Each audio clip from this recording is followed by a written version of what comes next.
Welcome to the Awakening Together channel here on YouTube. This is one of our live satsangs that take place in our sanctuary. If you want more information about our community, Awakening Together, then please visit our website, which is awakening-together.org. Enjoy the satsang. This time with Stephen Mitchell. Hello, greetings. We're talking tonight with Stephen Mitchell. I'm going to read a brief biography about Stephen before we get started. And then I'm going to welcome him on to have some opening, commentary as well.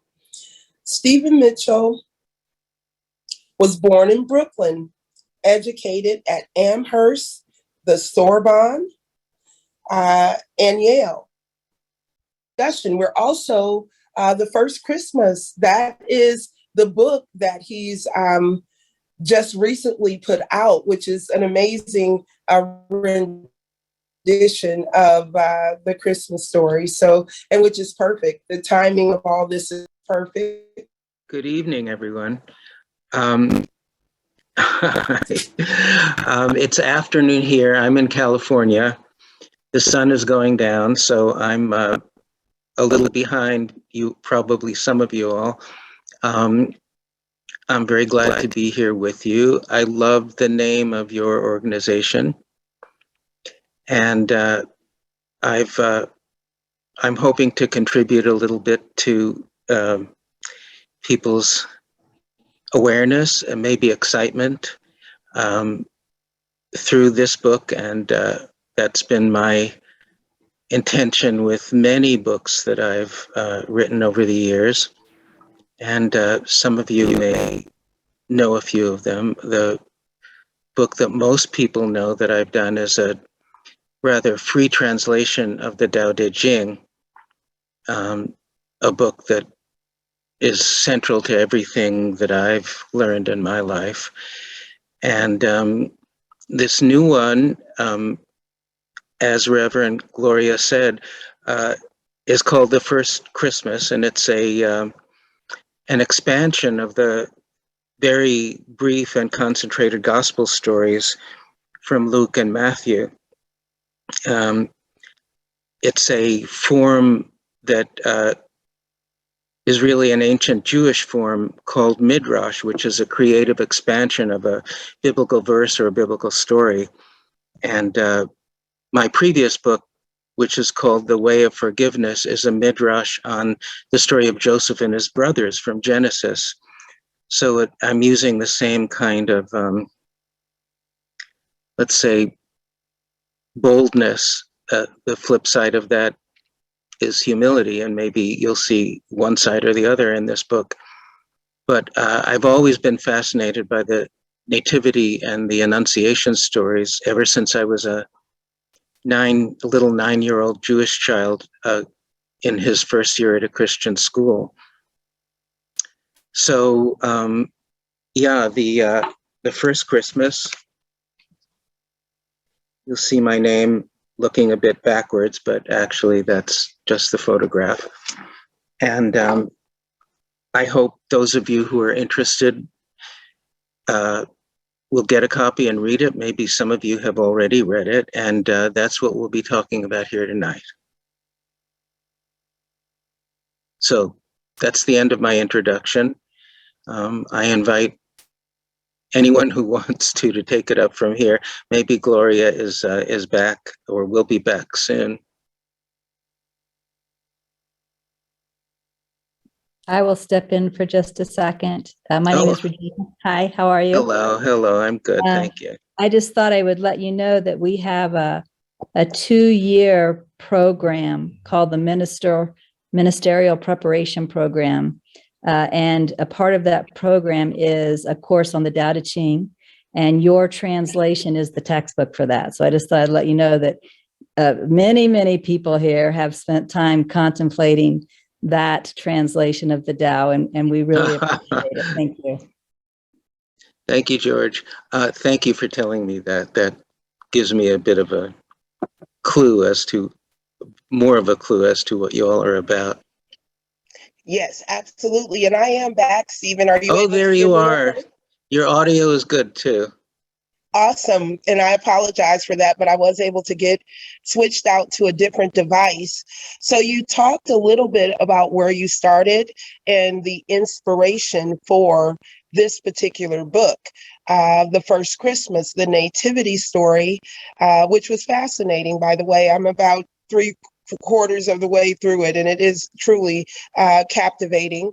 Um, uh, so I want to talk about that inspiration, where it all started for you. You talked about being inspired by that story through yours. So you were raised then in the Catholic or Jewish religion. Mm-hmm. All Yeah, right. very lightly. Reform Judaism is like Unitarianism is to regular Christianity. So it's cultural rather than religious to a great extent. My parents were not big synagogue goers, but once a year we went, and it was more a cultural identity. I didn't really get interested in going any deeper until I was in my 20s, at which point, I'll tell you this story. It's a little, I'll try to give you the short version. When my first serious girlfriend broke up with me, I was 22. I was in graduate school at Yale. And the pain in my heart was so intense that I did not know how I would continue, not only with my studies, but with my life. And at that point, my my cultural context was within Western civilization, Western religion. So I knew Judaism fairly well, and I knew Christianity to some extent. And I looked around in the scriptures to see if there was anything that could address my problem, that could help me through this um, horrible pain that I was dealing with. And where I wound up was with the book of Job. It seemed to me, I read that over and over for months.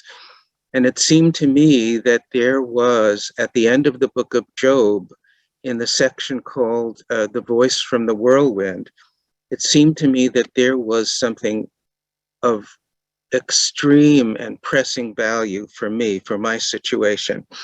And that the poet who wrote that book, especially the finale of that book, had seen something, had seen what was most important in life, I thought at the time, about suffering and the end of suffering, and that there was an answer that I could feel in my bones, in my blood, but I couldn't understand what it was.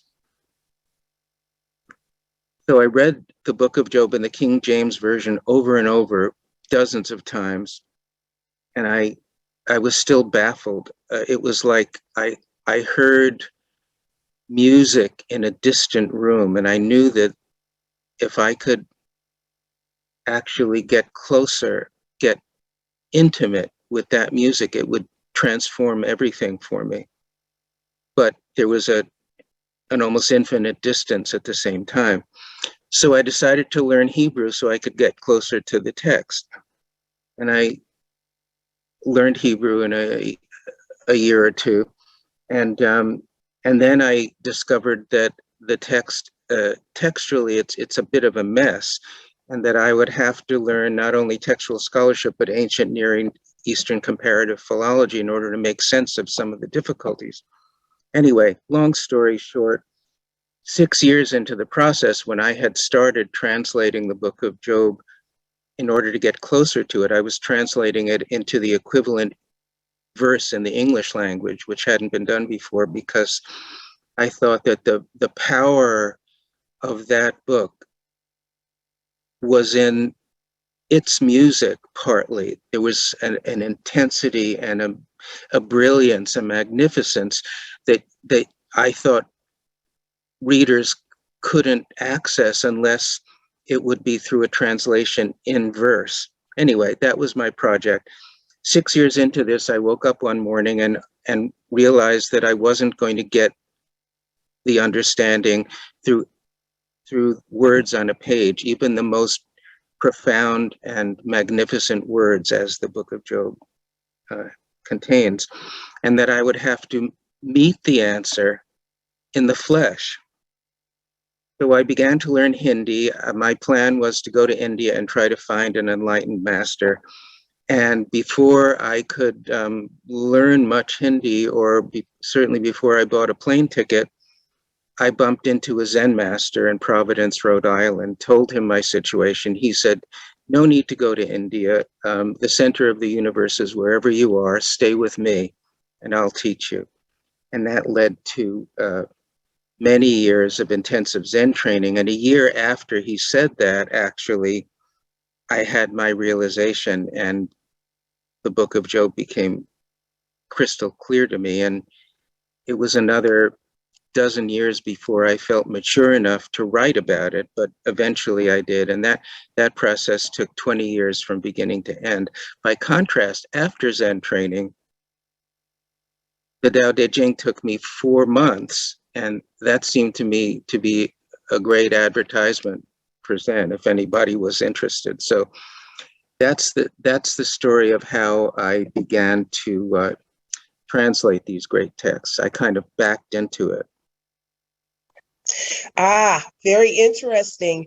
It's interesting. One of my questions that I had for you, you just actually answered it, which is the process that you go through when you're surrendering to the work. It was very interesting to hear. Job is a very, wow, it's so, there's so much tribulation, and there's so much in Job, really. So it's amazing that, first of all, that you learned Hebrew to get closer to that information. That was really interesting. I've been still trying to learn to speak Spanish, Yeah. and I'm still working on that. But yeah, that's really interesting, that whole process. So even after you realized and received all of that information about Job, it still took you, you said, another 12 years before. Why do you think it took that long for that work to come to life? Well, I didn't feel mature enough to speak. I had my realization, but the words weren't coming. And in those years, I was, if I had a prayer in those dozen years, it wasn't a conscious prayer, but it was something that was going on all the time in me. A verse from the Psalms, Lord, open my mouth, my lips, and my mouth shall declare thy praise. I felt like a mute.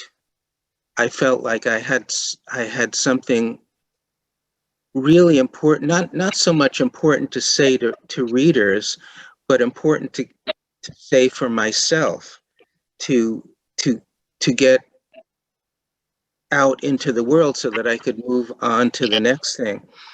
And I simply I didn't feel ready. So this was always, it's kind of the essay was always on the tip of my tongue, and it would never come. And it was right that it never came. I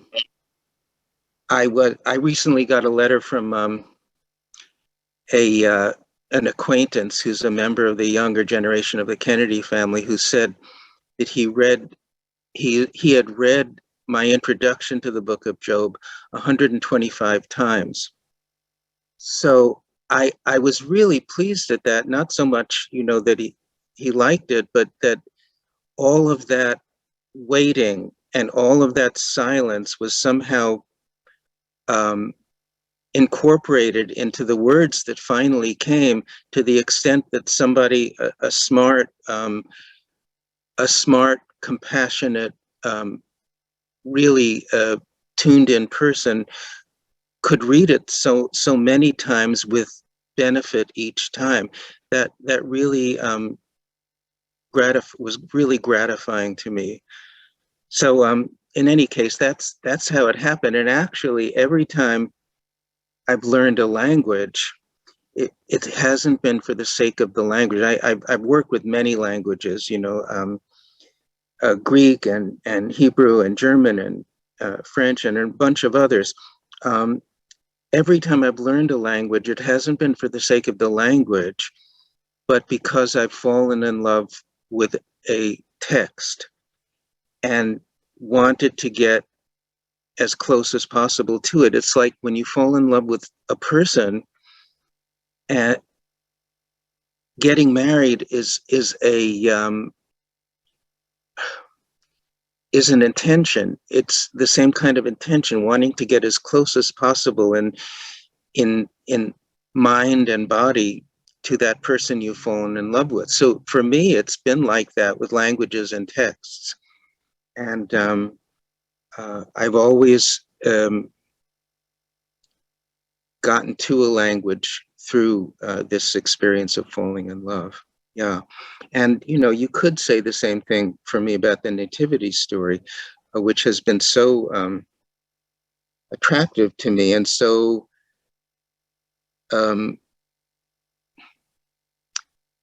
compelling. The stories in Luke and Matthew are extremely concise. So there's a great deal in them that is implied that I felt could be drawn out of the story to the benefit of readers and of myself. And actually, I had a ball writing the book. It was just so much fun and so fulfilling on many levels. And I hope you can tell that when you read it. But my experience was one of a great adventure that I hope readers will have as well. Absolutely, absolutely. And you were talking about, let's talk a little bit more about the book then, about the inspiration, about that process. Was there a language that you chose to learn in order to write the nativity? Or no, I've had Greek since my 20s, and actually the Greek of the Gospels is very easy compared to. I worked for 5 years on Homer, so I've translated the Iliad and the Odyssey, and that is extremely beautiful and very sophisticated Greek. The Gospels are written in really simple kind of a Greek that would to Homer and the great Greek poets would seem barbaric, really ungrammatical according to them, and very simple, too simple they would have thought. But it's beautiful in its own way. So I had that, and actually the nativity story is really just a paragraph in each gospel, and each of the two gospels contradicts the other one in, if not all its details, in many of its details.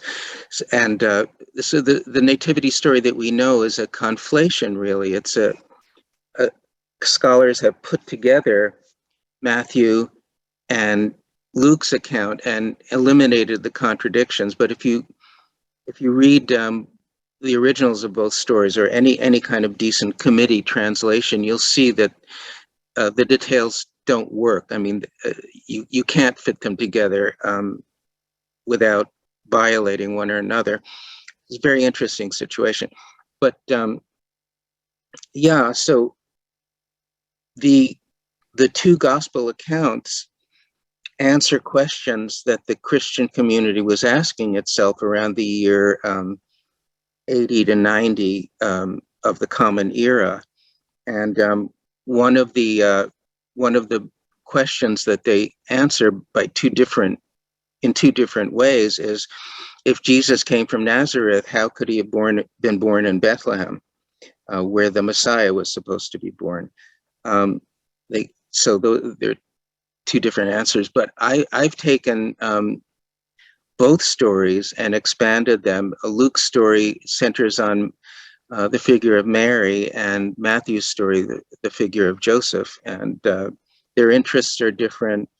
Their attractions are different. Luke is attracted to shepherds, Matthew to wise men, et cetera, et cetera. So there's a lot in these very compressed texts that I've drawn out, and that was one of my interests. The inspiration is, I guess, the wonder and confusion that a 9-year-old Jewish boy felt at seeing his first creche and hearing his first Christmas carols.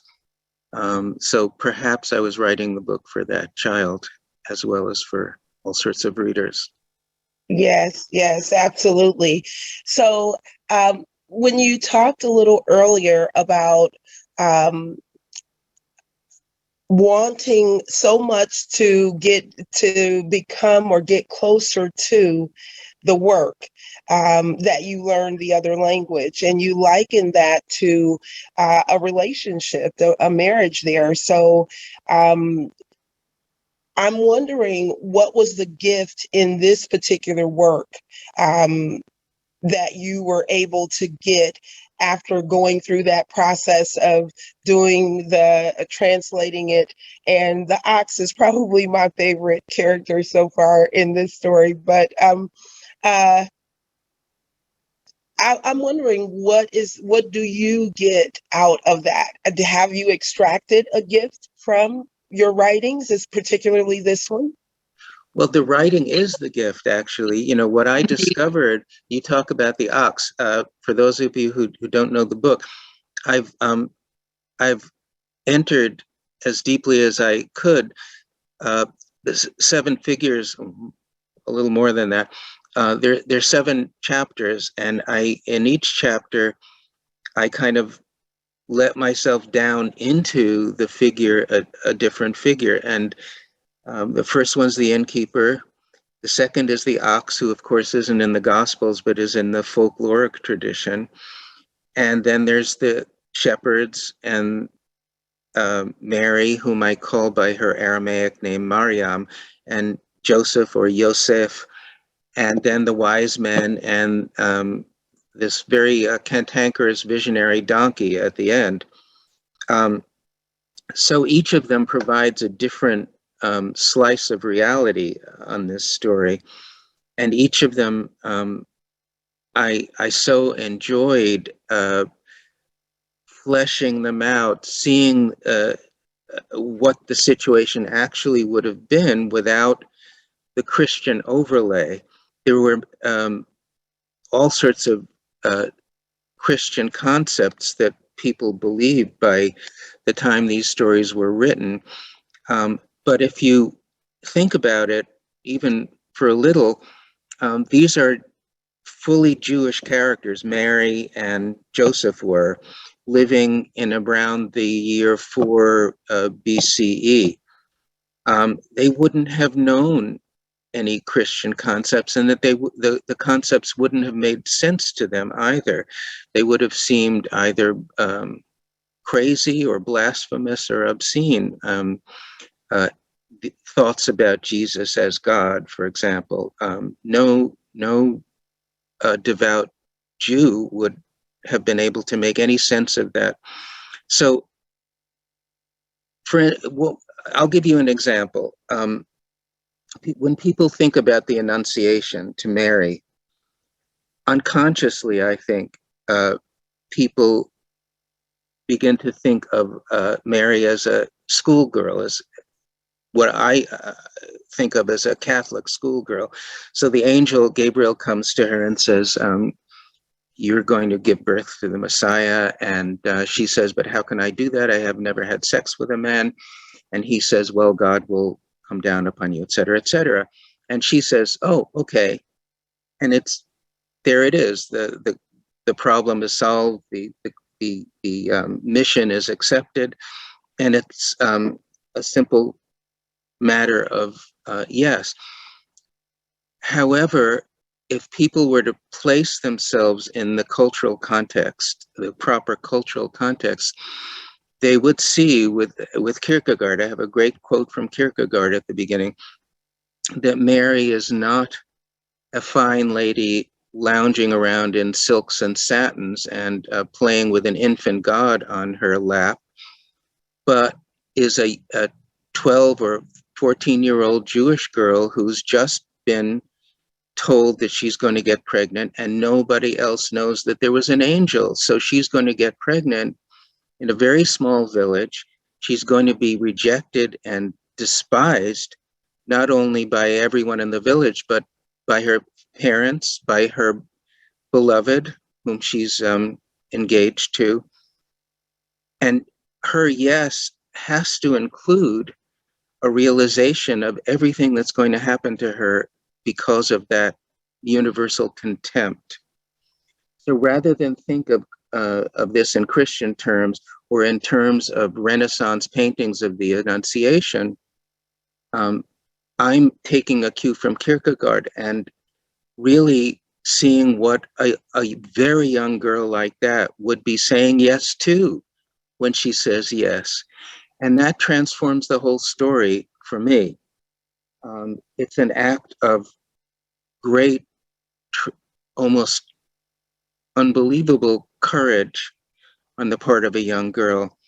And the Joseph chapter also shows a man saying yes with incredible courage. In the Joseph chapter, I've given a portrait of what righteousness looks like in that kind of early Jewish context. We don't use righteous that much, the word righteous that much these days. It kind of blends into self-righteous. So when we call somebody righteous, it's a bit iffy. But there were certain touchstones of the righteous back then, and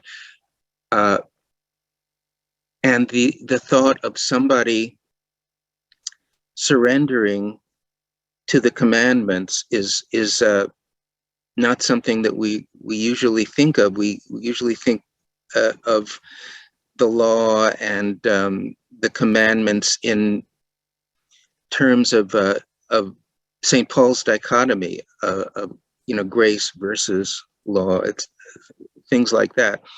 But here I've given a portrait of a deeply compassionate, deeply conflicted, righteous man who,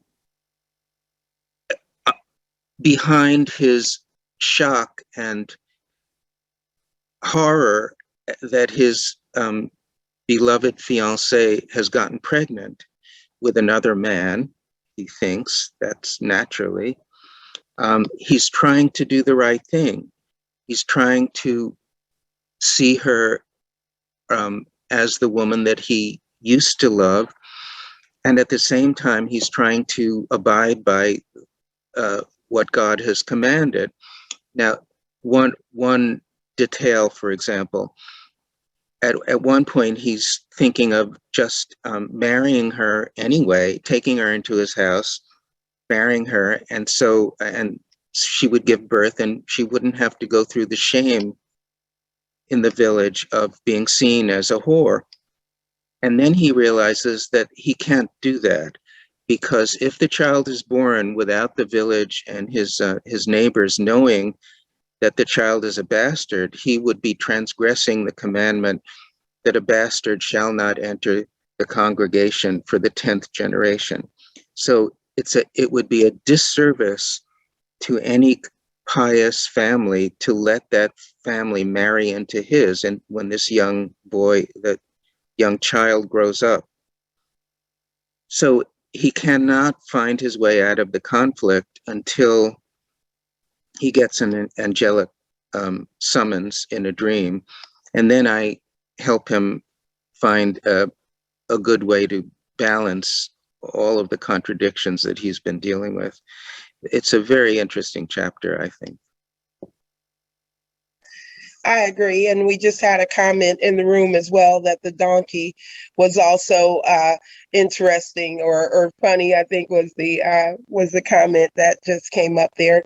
So yeah, that is, I think one of the things that I really could relate to, I think right up front, was it was as if you weren't questioning but you were questioning certain aspects of the story. And that's really what led me on to a spiritual path altogether, is just looking at certain parts, certain stories, and wanting, questioning them to a degree where one question led to another one, and it's a domino effect to some degree. As Regina mentioned, Tao Te Ching, your version of that is what we studied during our minister preparation.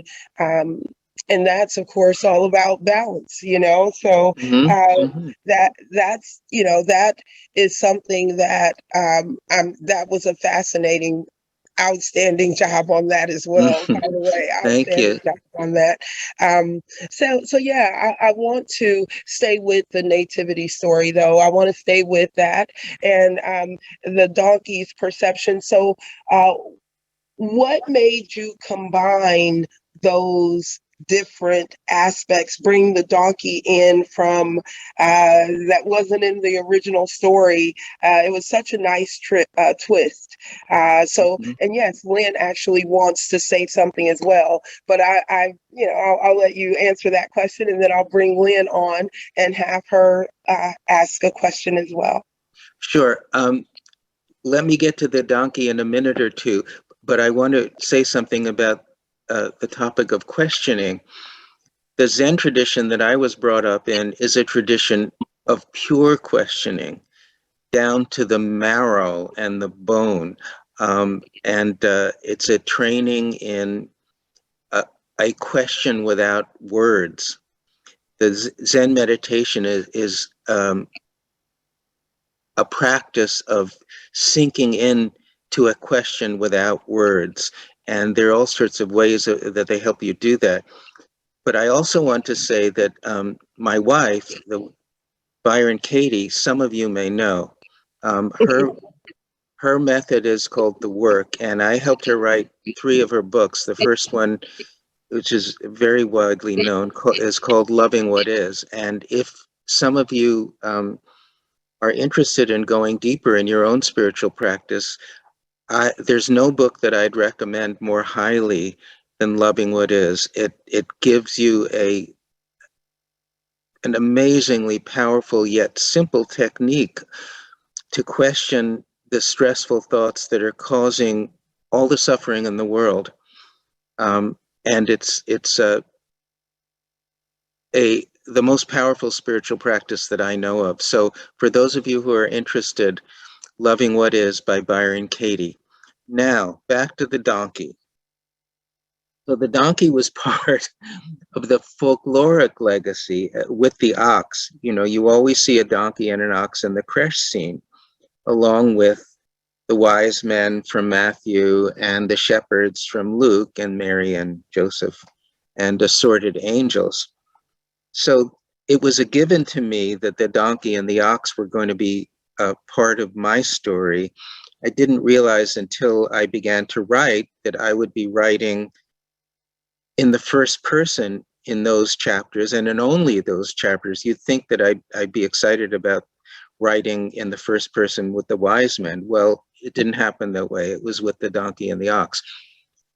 And when I began to write as the donkey, I realized that I'd have to somehow include the story from the book of Judges of the prophet, the Moabite prophet Balaam. I don't know if you all remember that story, but he's riding a donkey, and an angel steps in front of the donkey and stops him in his path, and the donkey swerves. Anyway, the donkey swerves in a different way 3 times, and his master, the prophet, beats her each of the time. And finally, the angel says to the prophet, lets the prophet see the angel, and the angel says, don't you realize that your donkey has basically saved your neck these 3 times, and otherwise I would have had to kill you. So the donkey has as her ancestress this visionary beast that has that the prophet Balaam has been riding on. So I've invented a tradition of visionariness for all donkeys, in Israel especially. And our little donkey, our little visionary donkey, has spent a whole day watching angels of all sorts of, on all sorts of points of the hierarchy, enter through the roof or the walls of the little stable where Mary and Joseph and the baby are. And I think it's a very funny chapter. She's very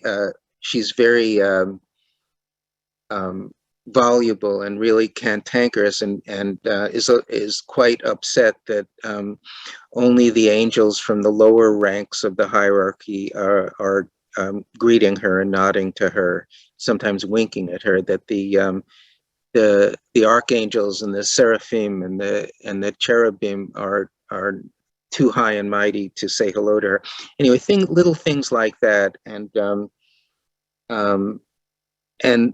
each of these animals, in I think a very funny way, thinks that his or her species is the most spiritual and the highest species on the planet, and to get into that kind of mindset, I think, is a great delight.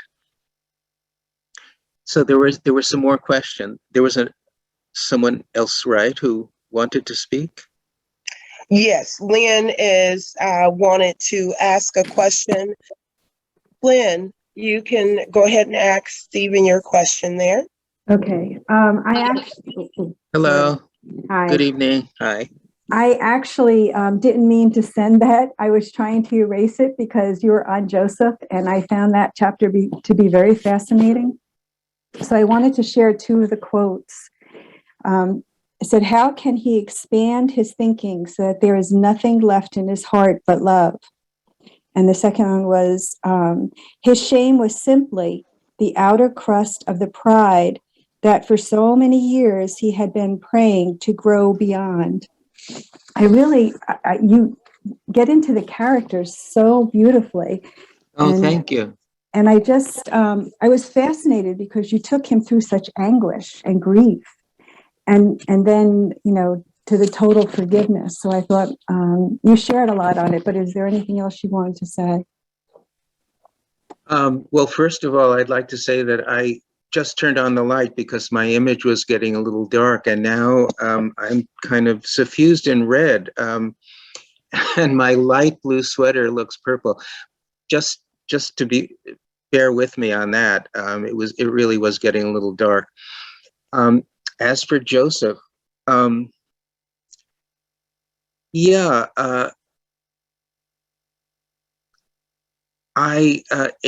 order, as I said before, in order to give people an insight into what righteousness would have looked like back then, I added a lot of details about not only about the appropriate verses in the law, but also from Psalms and a couple of the poetic books, which are really woven into Joseph's consciousness as his own personal prayers, so that at a number of points in the chapter, he's referring to various Hebrew verses which are intensely personal for him, as they would have been for anybody who knows those parts of the Bible by heart. I don't know that I have anything in general to say about the chapter, but I'd be glad to answer any questions you might have about it. The process was the same as for all of the characters. I would just it's like letting yourself down into another life and taking on the mind of another being. And in this case, it wasn't difficult for me to relate to jealousy, which is one of his main problems to overcome here. To relate to jealousy, even though I haven't had an experience of jealousy since I was 21 or 22 years old, but it's very easy for me to go back to that confused young man that I was, and feel the emotions and the intense confusion just like that, without even needing to wait for 1 or 2 seconds. That emotion is very available to me, even though I haven't felt it for what is it now, almost 60 years. So and then in the Mary chapter, you might wonder at my arrogance in writing about someone who's pure of heart, to the extent that my Mary character is, but I patterned her on my wife, and I have total access to Katie's amazing love and presence, and so that's where that came from. Mary looks a great deal like a younger Byron Katie. Yeah. That's very interesting. Very, very interesting. All right. Lynn says she doesn't have any other Okay, questions. thank you, Lynn. Thank you for Yeah, that, though. absolutely. Thank you. So a couple of things I want to talk about. First of all, in that last segment, you mentioned Byron Katie and the fact that you helped co-author some of those books. Some of the biggest work that we do here that has been the most helpful is learning that process of loving what is and all Oh, that. You know, good. Oh, yeah, good. that's absolutely one of the things. In fact, we just had a segment where she was actually walking us through an exercise, Oh, teaching us terrific. how to love what is, allow what's here. So You, very much that her work, your work resonates with us very much. So oh, I'm so um, glad. Do yes, you all know that she does a webcast Monday, Tuesday, and Wednesday from 9 to 10 Pacific time? It's called At Home with Byron Katie, and anybody who wants to hang out with her Monday, Tuesday, or Wednesday can just go online, and she's there facilitating all sorts of suffering people. So I'd love for people to know that that's available. I can't hear you. I'm sorry. You That's said the days were, what was the Monday, days again? Monday, Tuesday, and Wednesday from 9 to 10 Pacific time. And it's called At Home with Byron Katie. You can access it through thework.com. All right, great. Thank you Yeah. for sharing that. Oh, you're Thank welcome. you. Yes. So the other thing I wanted to talk about was something else that you mentioned that I've really been curious about, actually, is what you were saying about dropping into the character, like becoming that character. And it's really evident you know, that because of how you wrote it, that you really were able to connect to some of those characteristics. What do you think was the biggest or the most difficult character to embody? That's a good question. If I had to choose one, because I mean, as I wrote, I was filled with such fascination and delight that I wouldn't call any of the writing difficult. But if I had to choose one chapter, it would be the Joseph chapter, the Yosef chapter, because that involved staying with the suffering and confusion for 30, 40 pages before there was the beginning of a resolution. And it began after I was writing 3 or 4 or 5 pages during a day, it began to feel a little claustrophobic, being so beset by the jealousy and the disappointment, without a way out. And the point was that there could not be a way out until Joseph's personal angel came to him. So it was a question of staying with those horrible emotions long enough to give a portrait of what it must have been like for someone trying to do the right thing, and yet without an exit at all, without any way of mitigating even that intense devastation. So if there was any difficulty, it would have been there. And when I had had enough of it, after a page, after 5 pages, I would simply stop and spend the rest of the day, doing things that would give me back the kind of energy I had expended. And then the next day I would sit down fresh and dive in again to that awful set of emotions. Yeah, so that's my answer. If anything, that chapter. Yeah. The easiest, I would say, was the chapter about the wise men, whom I riffed on and at some length. They turn out in my story not to be 3 men from Persia, but 2 Jewish men from Jerusalem who have been studying with the great Rabbi Hillel, and when he retires, go to India to try to find an enlightened master. As I never got to India, by the way. As I told you, I bumped into a Zen master first, but I had them meet an enlightened master who has a lot of similarity with my old Zen master. And it's, I think, a very funny chapter, as well as an interesting one about how they acquire these psychic powers. In my scheme of things, in the Zen scheme of things, acquiring psychic powers means that you're still quite immature on the spiritual path, because somebody fully mature and with a fully clear mind has gotten to a Buddha realm called nothing special, where there's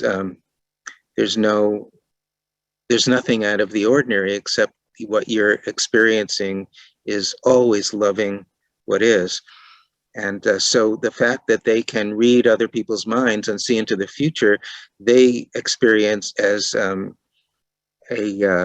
kind of immaturity on their path, and they're eager to get beyond it.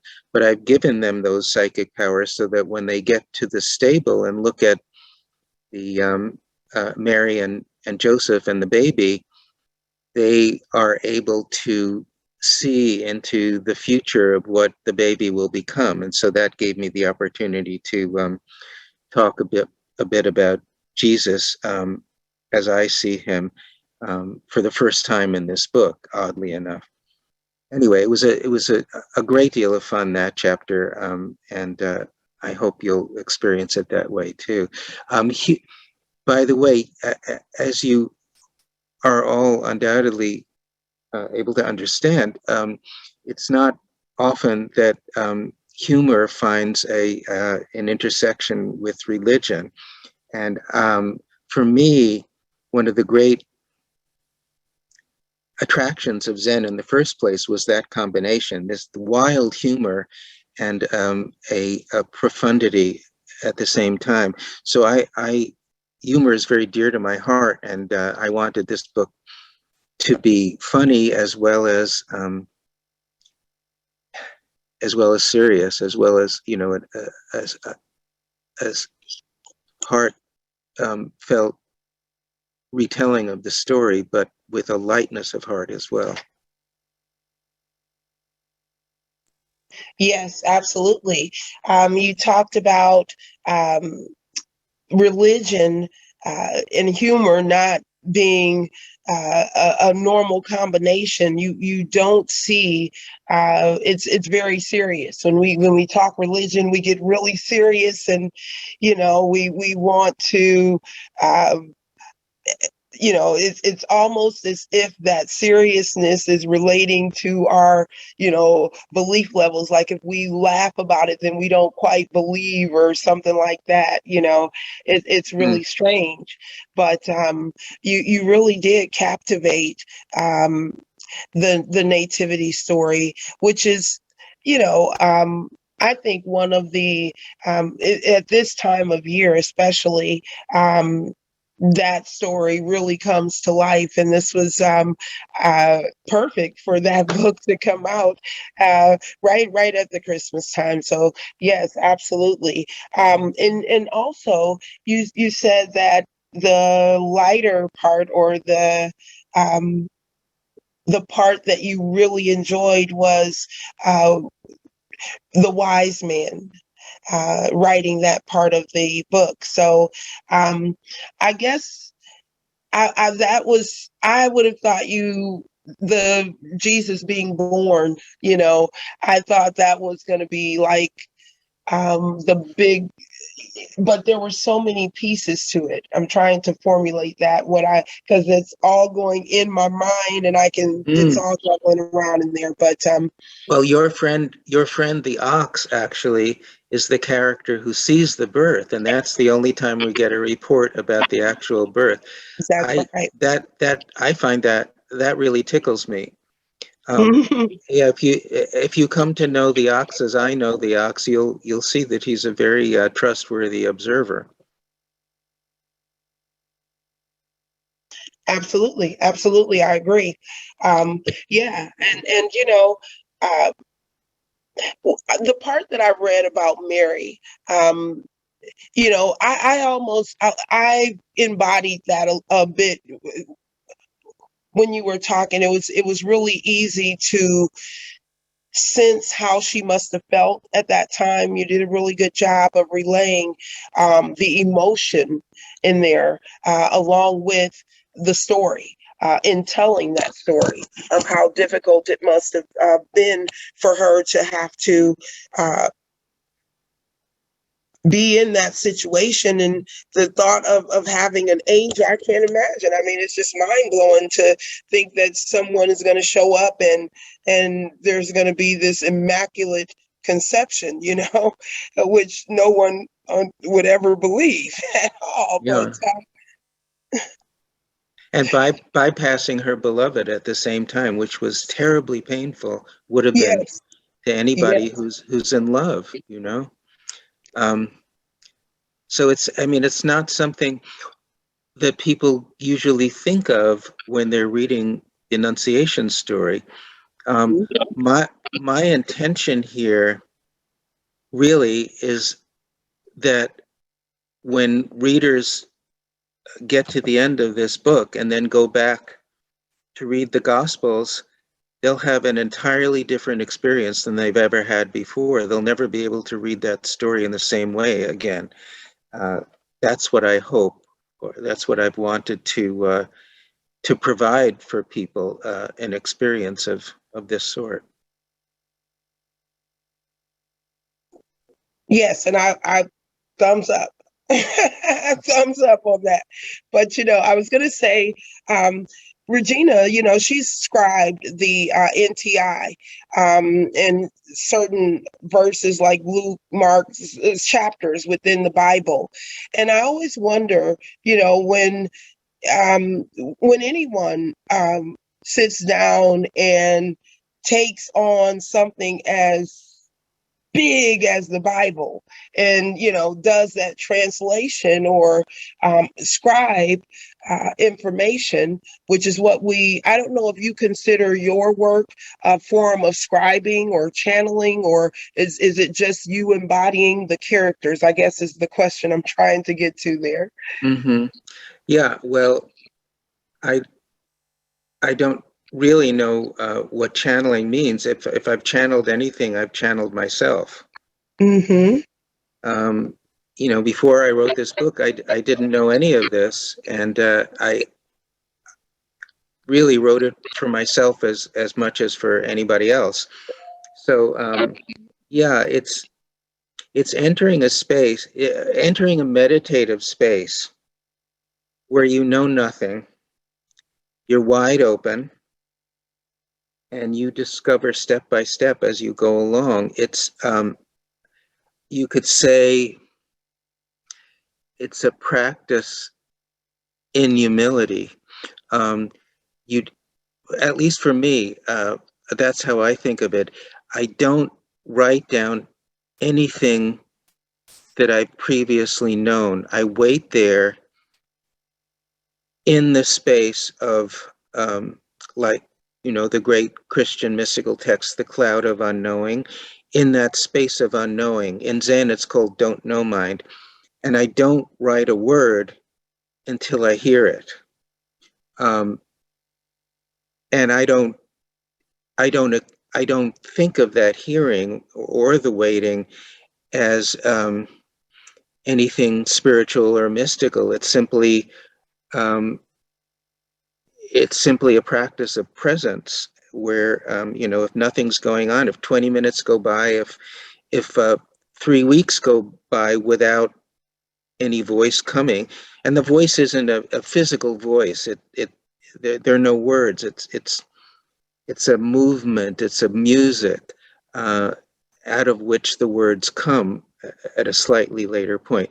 A little hard to describe an experience that's not an everyday experience, but yeah, if there's any channeling going, it's a channeling of my own voice. And I, being trained in questioning and in the don't know mind, I'm very skeptical of any spiritual or mystical concepts, period. And this is about as far as I'll go, um,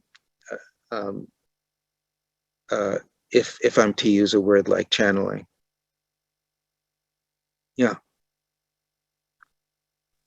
Okay, good. I mean, that's great. And that's just more about your process. I think it's just really fascinating whenever you can so vividly, like I said, embody and become and relay that information. I just think it's fascinating, and that whole process must be extremely fascinating as well. So I was just trying to dig a little deeper into that whole process. Mm-hmm. We talked a little earlier about the gift that I asked about what was the ultimate gift, and you talked about it being the writing itself.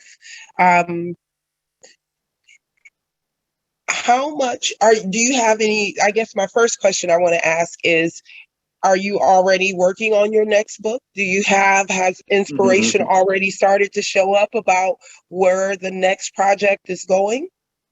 Well, actually, I have 2 completely finished books already waiting for publication.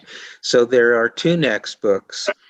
One of them is a long memoir called The Temple of No Enlightenment. And the other is another midrash, just like the book about Joseph and the way of forgiveness. And it takes up with Abraham, Isaac, and Jacob. So it's my expansion of those stories from Genesis, the earlier part of Genesis, and again, it's great fun, and the irreverence in that book is a form of reverence, and I think if any of you know The Way of Forgiveness and have enjoyed that, you'll enjoy this one too. It's called As It Was in the Beginning. So those 2 will be coming out over the next 2 or 3 years. That's wonderful. So do you have do you write multiple projects at once? Do you have multiple projects going at once, or do you just focus on one thing and one book at a time, and when that's done, you go to the next one? That's my method. Yeah, that's the Zen training. Just focusing on one moment, which is always present, and in that moment, I write whatever wants to be written. But I don't split my attention. It's always it's the same for me. It's the same with marriage. I'm always very intensely focused on Katie, and that's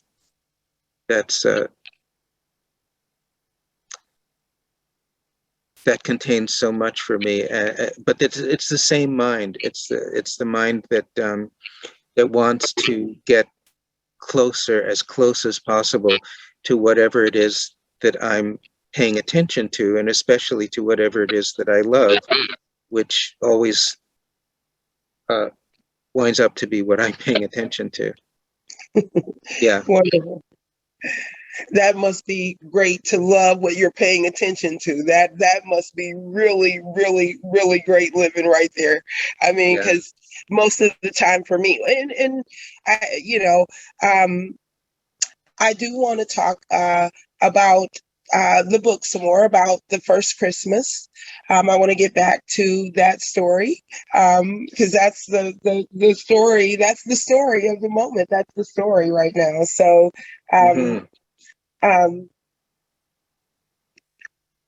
I had a question here for you. Another question I wrote. Oh, wow. I wrote define love. I don't know what that has to do with the nativity story, but that's one of my questions. That's one of the questions I have on my list for you is what is your version of love, or what is your definition of love? I shouldn't say version. You were just talking about the love that you have for Katie and the one-pointedness. So love is the question. Yeah, I don't define it. I don't know how I would define it if I put my mind to it, but we all know what it is. So there's really no need to define it. When I say I'm loving what is, I think everybody knows what that means. So it's a great question. I'm not able to answer it. It's a mystery, right? Love is a mystery. Well, that's not my experience. My experience is that it's as clear as day. There's nothing mysterious. I mean, the source may be a mystery. I mean, when I first looked into Katie's eyes, that the experience was so profound and so complete, but it was obviously right there. There was no mystery about what it was, about what I was undergoing, about how I would follow it out, et cetera, but the fact that a split second before there was nothing there, and then a split second afterwards the whole universe had changed, is a great mystery indeed. I agree. I want to check in and see if anyone in the room this evening has any questions for Stephen. If you do, you certainly are welcome to chime in and get your questions in as well. All right. So yes, it looks like Judy wants a question. So Judy.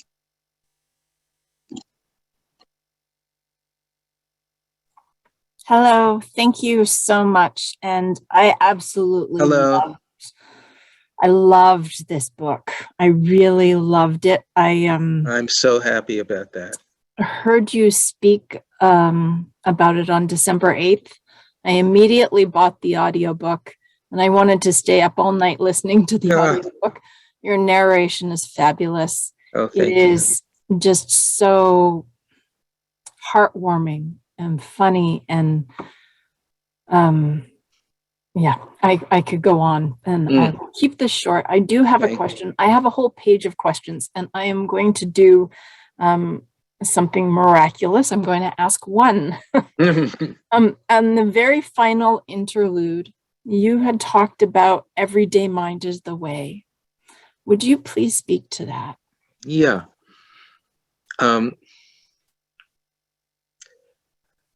My spiritual master character, I'll approach it that way. The everyday mind is the way comes from a famous Zen dialogue, and it's one of the great pointers. And I think it's so helpful. It's helpful for many reasons, but it's helpful especially for people who are who have an ongoing and committed spiritual practice. Often we try to measure our progress by all sorts of what we call enlightenment or illumination experiences, and even some people who gain certain kinds of exotic spiritual qualities think that that's an indication of moving ahead on this spiritual path. In the way I've been trained, it's not, and it is likely to become a huge distraction. So my spiritual teacher in the book, Bodhananda, is somebody whose life consists in very simple series of events every day, and he has a little laundromat in his town in India, and after his day doing laundry, he relaxes by playing cards with the local shopkeeper or cobbler, etc., etc. And it's a completely simple life, but there's no stress involved because there's no stressful thinking. There's nothing that he believes anymore. And being concept free, his mind is open to reality just as it is, without any overlay of concepts, spiritual or not. Nothing he believes. So life can pour into him in the purest, most generous way. And he's an example of everyday mind. There's nothing special about him. And in the people that I've studied with, although they haven't gotten to the end of it that far, there's also no special qualities of the mind that they've gained by their decades of meditation experience. In one of the great Mahayana sutras, the Buddha says, when I had my enlightenment experience, there was nothing that I gained. There was only a question of losing concepts that I had believed before. And it's the same with Katie too. There's the mind there of really of a child, and at the same time of a deeply mature human being. Nothing special, no mind reading, no walking on water, no changing water to wine, no miracles except the miracle of somebody living a life without any problems and with the purest love for whatever happens, whether it seems, whether people give it the label of good or bad, loving what is unconditionally. Maybe what I said is a little bit of help toward understanding everyday mind is the way. It's a great thing to contemplate if you have a practice of contemplation. And it will lead you to understanding it in a clearer way if you simply hold it in your mind for 10, 20 minutes every day for a while. Yeah. And Thank you very I'm much. so glad that you enjoyed the book. I'm very pleased. It is one of those books that I immediately wanted to start listening to again. And I know I want to buy hard copies to give to people. It is just, it's a delightful book. Thank you very much. And thank you for that question, Judy. It was great.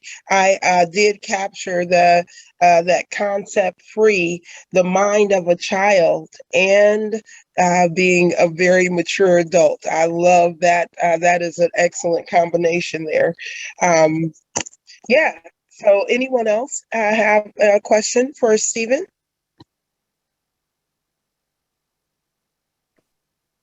I do.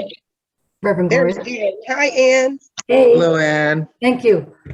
Wow, Stephen, thank you so much. Thank you, Rev Gloria, for this interview and your questions. And Stephen, this I second everything that everyone has said, especially Judy. I mean, what a gift to transform the first Christmas from me. Yeah, I know that. I mean, this will be kind of interesting to like, oh my gosh, just be there. And just what was that like? Just the miracle of all of it. Just I don't know. I have to tell you, it's such a gift. I feel so present this holiday season to these, not, you don't, and it's a kind of a perfect illustration, I think, of what you just said. I have no idea if I can say it, but what's coming is, you didn't give me any new concepts. It's not like I went and memorized this or memorized that.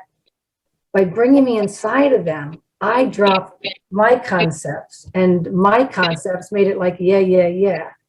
And by dropping them, it's just alive. It's just the wonder of it. And so, Brava. just, yeah, what Well a done. gift, what a gift. I had two questions. I'm going to pick one. Like Judy, I could have had a page, but I guess I just wanted to give you a chance to reflect on the very end. I have just read this and I've contemplated this, and I shared it today in a teaching that we had, a sharing that we had earlier today. You haven't read from the book, but is it okay if I read from the book? Absolutely. Okay, just to the ending. And you say, but it's not enough to watch the scene, this incredible first Christmas scene from the outside. And then you have a quote from Meister Eckhart: if Christ's birth doesn't happen in me, how can it help me? We had a homily today about this very thing. If Christ's birth doesn't happen in me, how can it help me? Said Meister Eckhart, you write in one of the epigraphs at the beginning of my story. And Meister Eckhart says, everything depends on that. And you go on to say, what did he mean by Christ's birth in me? It's another way of saying the coming of the Messiah inside me. That is the coming of an immovable inner peace that will last for 1,000, 1,000,000 years. Peace on earth, goodwill to men. If that peace doesn't happen inside me, how can I expect to see it in the world outside, which is a reflection of the perceiving mind? Allowing it to arise, or more accurately, clearing away the obstacles to its natural arising, is the great mission that has been given to us all. When we find peace on earth, goodwill towards humans and toward every sentient being happens by itself. It's just such a clarion call to the heart. And I just wanted to give you a chance to just offer whatever you feel to offer on that, because it just deeply, deeply moves me to a place of inspired, kind of heart-centered, not just searching, but being and loving. So I thank you for that. Oh, you're so welcome. And what I offer is your reading. You read that so beautifully and with such heartfelt emotion that I couldn't do any better if I were to talk from now till next week. That was it. You embodied it, and I found it very moving.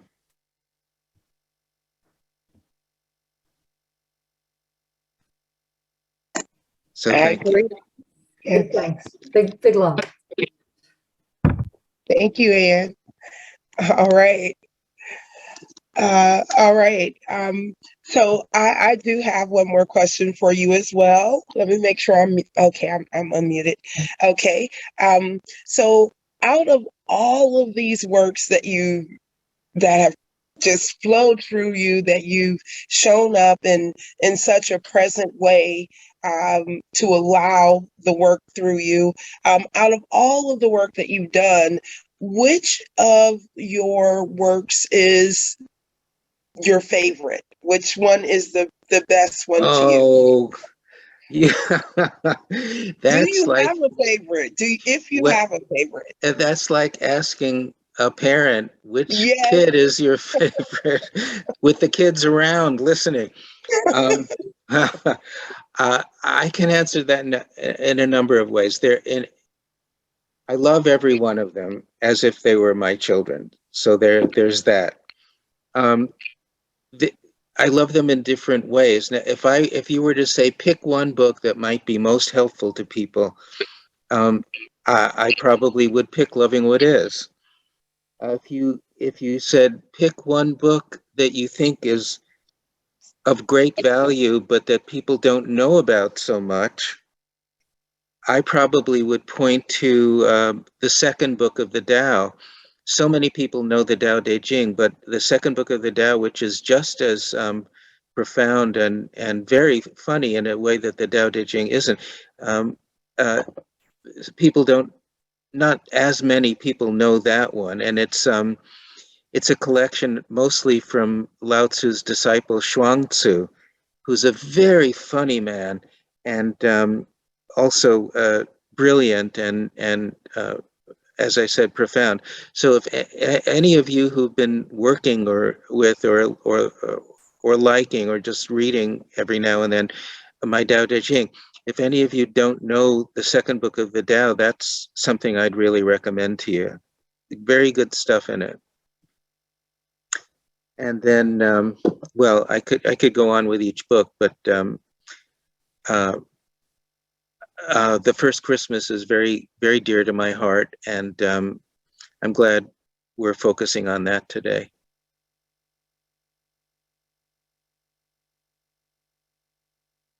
Oh, nice hat. Nice hat. Hi, and Glenn has a question. So I'm going to let him ask his question as well.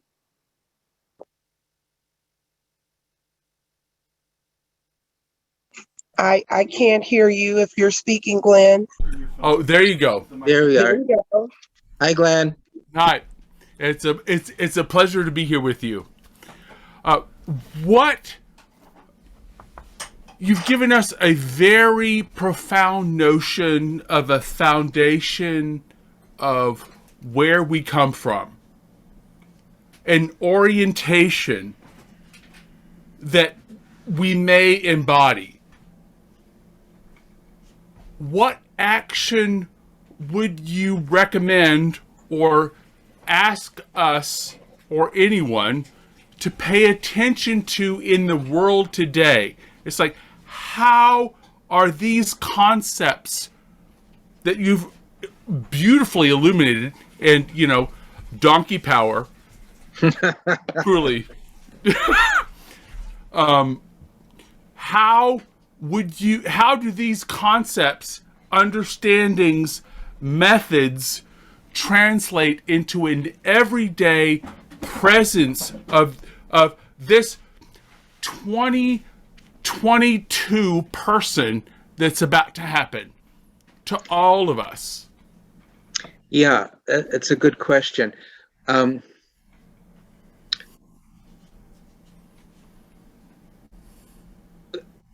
With these beautiful stories and these profound texts, they're not necessarily transformative. You can read that, for example, the Tao Te Ching and find it fascinating and captivating in all sorts of ways.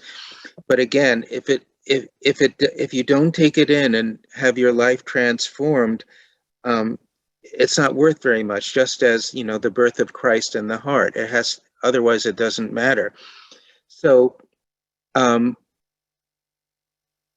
here's one way of talking about it. To have a spiritual practice means to have a way of having the thoughts that cause suffering, the concepts and the thoughts that cause our stress or suffering to dissolve.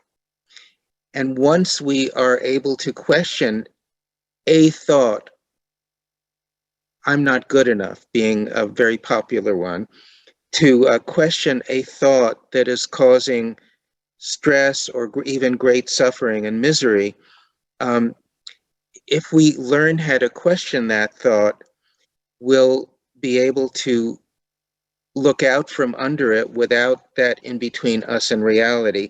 And our relationship with reality will be much clearer, meaning that we will be more pleasant to be with for the people around in our life, more compassionate, more a perceiver of the beauty of the world and of other people, not seeing reality as threatening or fearful, because as someone said before, reality is a reflection of the mind. So the clearer the mind gets, the clearer reality gets, and the more it becomes beautiful, everything, even what's apparently ugly and horrible. Katie, for example, doesn't have the concept of noise. So when we go to New York and I start to have to find a little silent corner every now and then, she simply doesn't understand my problem. The concept of noise is not present in her mind. That's just one small example. But the goal of all this practice is to become simpler and simpler, clearer and clearer, more and more open to whatever comes our way. And that's eminently possible with a practice that questions these thoughts that are the obstacles. I hope that answers some part of your question. And if not, maybe you could ask another. Well, speaking of obstacles, one of the things we do around here in Awakening Together, and myself as a Course in Miracles teacher, is we talk about the obstacles to peace. So the obstacles of peace are like manifest, but there are the hegemony of the world. There are the ways in which we are taught to view the world. So the way you speak about this, and I totally relate to this, it's like all of us are trying to present this teaching in a three-dimensional, neat body. You know, how to out-presence this and be the, in a neat body, be the presence of love. Jesus, Mary, the donkey, the ox, how to presence awareness as the wholeness, and to represent it, and just and to live through that. The ox lived after the manger. The donkey lived after the manger. Jesus and Mary, this was a moment, but all of these characters, this was a moment in time that they moved through. So there's awareness and learning and development, all of that there. And I'm sure you understand this.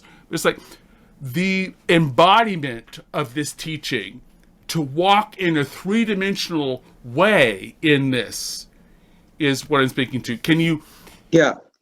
That gives me a more insight into your question. I think a lot of us tend to get lost in spiritual concepts. One of the things I love about the work of Byron Katie is that you get down to the nitty-gritty of thoughts. Thoughts like, my mother doesn't really love me. My wife doesn't listen to me.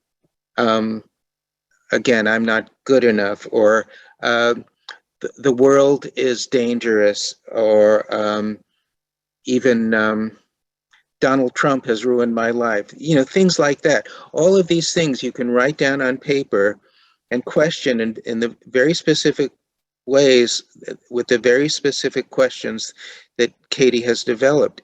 Not only is it true, which is a fabulous question, when you're serious about going to the end of questioning.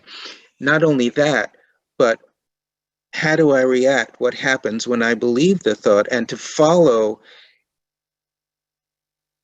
become aware, and actually follow in minute, specific ways what emotional, physical reactions that particular thought causes in you. For example, when I believe that my wife doesn't listen to me, I become ornery, resentful. I block her out.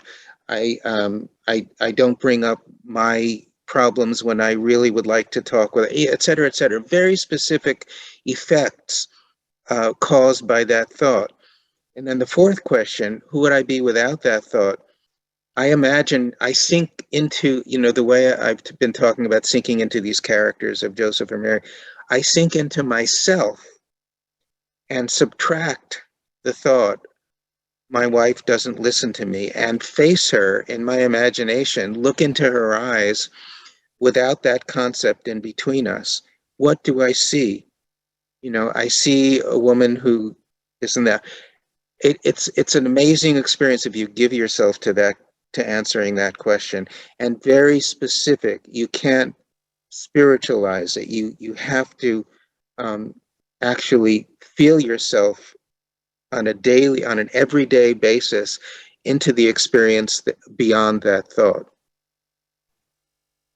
All right. Thank you so much for that question, Glenn. Thank you for those answers, Stephen.